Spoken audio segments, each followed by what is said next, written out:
அண்டை நாடான இலங்கையின் அங்குரு வட்டோட்டாவில் உள்ள களுத்துறை மாவட்டத்தில் முதியோர் இல்லம் ஒன்று செயல்படுகிறது.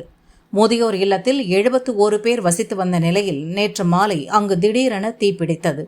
தீ மளமளவென பரவியதில் கட்டடத்தின் பெரும்பாலான பகுதி தீப்பிடித்து எரிந்தது. உடனடியாக தீயணைப்பு படையினர் வரவழைக்கப்பட்டு மீட்பு பணி முடுக்கிவிடப்பட்டது. எனினும் மரக்கதவுகள், மர சாமான்கள் அதிகம் இருந்ததால் கட்டடத்தின் பெரும்பாலான பகுதி தீக்கிரையானது. பெரும் போராட்டத்திற்கு பின் தீ அணைக்கப்பட்டு மீட்பு பணிகள் நடந்த நிலையில் கட்டடத்திற்குள் சிக்கி தீயில் கருகிய நிலையில் 10 பேர் உயிரிழந்தது தெரியவந்தது. அவர்களின் உடல்கள் மீட்கப்பட்டன. பலத்த தீக்காயத்துடன் மீட்கப்பட்ட ஒருவர் சிகிச்சை பலனின்றி உயிரிழந்தார். இதையடுத்து பலியானோர் எண்ணிக்கை 11ஆக உயர்ந்தது.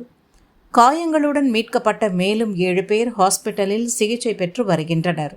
இவர்களில் பெரும்பாலானோருக்கு பயங்கர தீக்காயம் ஏற்பட்டுள்ளதால் பலி எண்ணிக்கை உயரக்கூடும் என அஞ்சப்படுகிறது.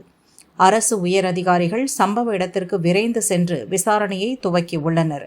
முதியோர் இல்லத்தில் சமையலுக்கு பயன்படுத்தப்பட்ட கேஸ் சிலிண்டர் வெடித்து கட்டடம் முழுவதும் தீ பரவியதாக முதல் கட்ட விசாரணையில் தெரிய வந்துள்ளது. முதியோர் இல்லத்தில் கடைபிடிக்கப்பட்ட பாதுகாப்பு நடைமுறைகள் குறித்து அதிகாரிகள் ஆய்வு செய்து வருகின்றனர்.